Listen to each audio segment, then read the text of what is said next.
तर M1च्या PYQ सिरीजमध्ये आपल्याकडे आज क्वेश्चन आहे, if y is equals to sine inverse of x show that 1 minus x square y of n+2 minus 2n+1 x times yn+1 minus n² y. तर हे prove करायच्या आधी एक गोष्ट लक्षात घ्या की इथे आपल्याकडे जी व्हॅल्यू दिलेली आहे ती व्हॅल्यू आहे y ऑफ n+2, म्हणजे n नंबरचा डेरिव्हेटिव्ह आपण घेतला आहे, पण n नंबरचा डेरिव्हेटिव्ह घ्यायच्या आधी ऑलरेडी आपण कितीदा डिफरन्शिएट केलेला आहे, दोनदा ऑलरेडी डिफरन्शिएट केलं आहे. म्हणजे जे फंक्शन आपल्याकडे अवेलेबल आहे y equals to sine inverse of x, त्याला आपल्याला nth डेरिव्हेटिव्ह घ्यायच्या आधी पण दोनदा डिफरन्शिएट करायचं आहे. सो याला आपण आता फर्स्टदा डिफरन्शिएट करू. So let's say differentiating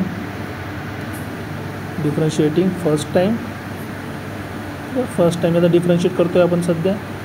so वायचा derivative काय होणार आहे 1y1, sign इनवर्सचा derivative 1/√1 minus x².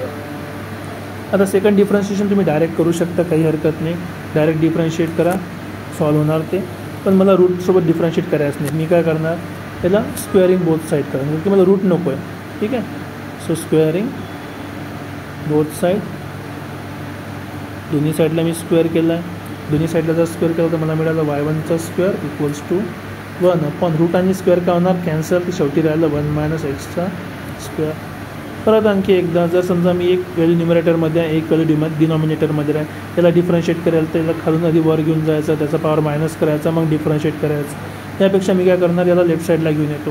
तर मला मिळालं y1चा square into 1 minus x² equals to 1. आता हे फंक्शन थोडं सिम्पल झालं, कारण राईट हँड साईडला काय 1 आहे, 1चा डेरिव्हेटिव्ह काय असतो हमेशा कॉन्स्टंट असल्यामुळे 0. आता मी याला करू differentiation second time. Let's say we will differentiate second time याला डिफरन्शिएट करतो आहे मी. आता दोनदाच डिफरन्शिएट करायचं आहे. हाईट आपल्याला आयडिया कुठून भेटली आहे, आयडिया इथून भेटली आहे, कारण की याने काय म्हटलं आहे n+2 टाईम्स. सेकंड टाईम आपण करतो आहे, तर नंतर n टाईम डिफरन्शिएट करते.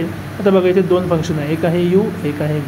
सो u इंटू व्हीचा फंक्शनचं डेरिव्हेटिव्ह काय, पहिले फर्स्ट डेरिव्हेटिव्ह तेव्हा सेकंड कॉन्स्टंट असेल, प्लस सेकंडचा डेरिव्हेटिव्ह तेव्हा फर्स्ट कॉन्स्टंट असेल. तर सपोज याला मी कॉन्स्टंट पकडलं, ठीक आहे, याला कॉन्स्टंट पकडलं, काही पण चालेल u into V. So 1 minus x² याला कॉन्स्टंट ठेवलं तर याचा डेरिव्हेटिव्ह, त्याच्या स्क्वेअरचा डेरिव्हेटिव्ह काय होणार 2 टाइम्स y1, नंतर y1चा डेरिव्हेटिव्ह y2, प्लस याचा डेरिव्हेटिव्ह झाला. आता याला कॉन्स्टंट ठेवणार आहे मी y1चा स्क्वेअर, आणि नेक्स्ट 1 मायनस x² डेरिव्हेटिव्ह करेल तर yचा डेरिव्हेटिव्ह 0 आणि x² डेरिव्हेटिव्ह झाला 2x. राईट हँड साईडला 1चा डेरिव्हेटिव्ह 0. बघा किती सिम्पल काम आहे. आता एक आणखी गोष्ट, इथे पण y1 आहे, इथे पण y1 आहे. चला मी y1ला कॉमन काढलं.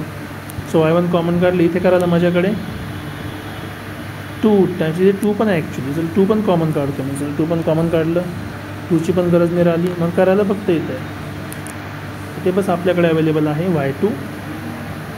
ठीक आहे, 1 मायनस x², ठीक आहे, प्लस इथला एक y1 चालला गेलेला आहे, 2 पण गेलेला आहे, तर इथे राहिला minus x times y1 equals to 0. आता ही टर्म जर मी 0कडे पाठवली, त्याची टोटल व्हॅल्यू किती होणार 0. त्याच्या व्हॅल्यूचं काहीही काम राहिलेलं नाही. आपल्याकडे आहे y2 1 minus x² minus x into y1 equal to 0. आता या इक्वेशनसोबत आपल्याला डिफरन्शिएट करायचं किती times, differentiate this n times. So differentiate n times. आता n टाइम्स डिफरन्शिएट करायचं म्हटलं तर विचारच पडतो की यार फॉर्म्युला लावायचा की आणखी काय करायचं. बघा इथे आपल्याकडे ऑलरेडी 2 फंक्शन आहे, हा फर्स्ट आहे, हा दुसरा आहे. इथे पण फर्स्ट फंक्शन आहे, सेकंड फंक्शन आहे. जेव्हा कधी 2 फंक्शनला आपल्याला n टाइम डिफरन्शिएट करायचं असेल तर आपण यूज करणार आहे लेबनिझ थेरम. आता लेबनिझ थेरम काय आहे, लेबनिझ थेरम काय म्हणते की एका फंक्शनला एकदा डिफरन्शिएट करत जायचं. ठीक आहे, कधीपर्यंत n पर्यंत. सो लेबनिझ थेरम आपण अप्लाय करणार आहे इथे. जेव्हा आपण लेबनिझ थेरम आता अप्लाय करणार आहे, तर बघा मी थोडं सिम्प्लिफाय करून देतो इथे याला. हे आपल्याकडे आहे y2 1 मायनस एक्सचा स्क्वेअर, या पूर्ण फंक्शनला n टाइम डिफरन्शिएट करायचं आहे. आणखी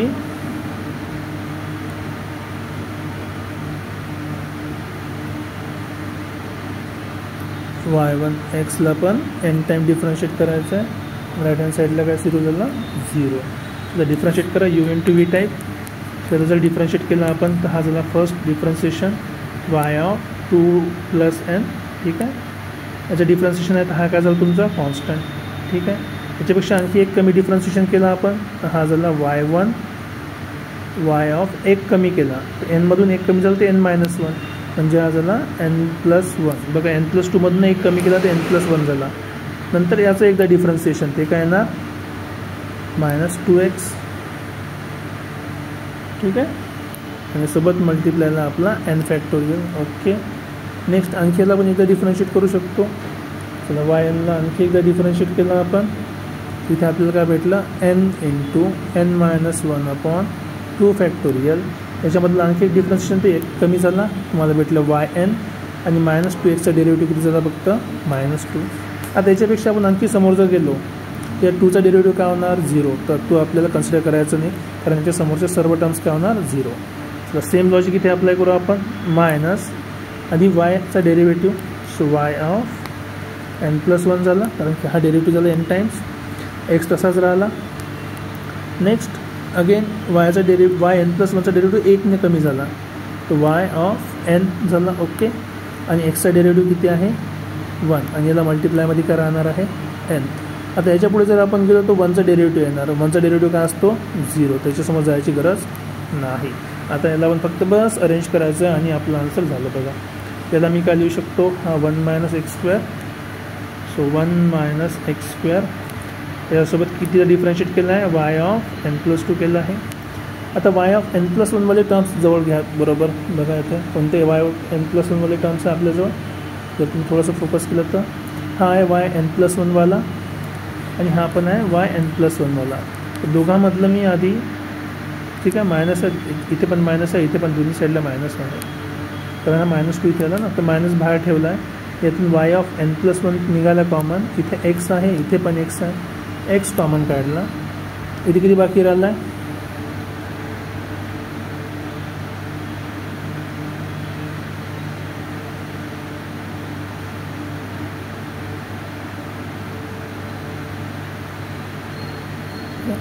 इथे काय बाकी राहिलं आपल्याकडे. मला सिम्प्लिफाय करा.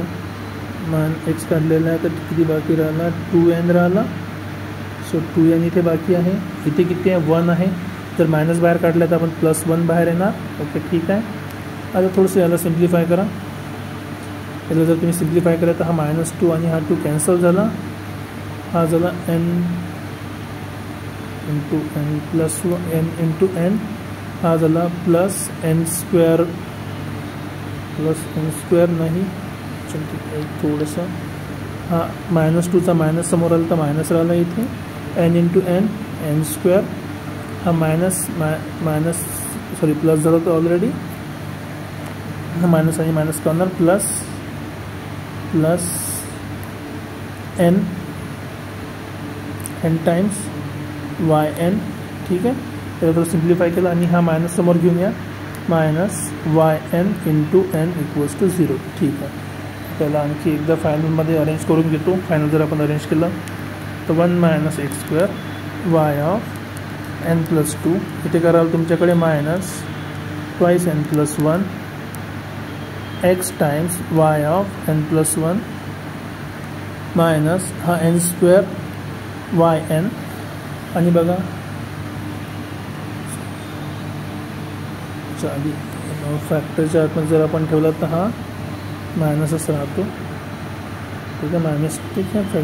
ब्रॅकेटच्या आतमध्ये ठेवलं तर मायनसच होईल. बाहेर आला की प्लस होईल. मायनस बाहेर जेव्हा घेऊन आलो आपण याला तर काय झाला तो minus plus n times yn आणि हा किती आहे -n टाइम्स yn = 0. दोन्ही व्हॅल्यू सेम आहे. त्याला आपण कॅन्सल आउट करू शकतो आणि जे आपल्याला प्रूव्ह करायचं होतं ते आता आन्सर आपल्याकडे आलेलं आहे.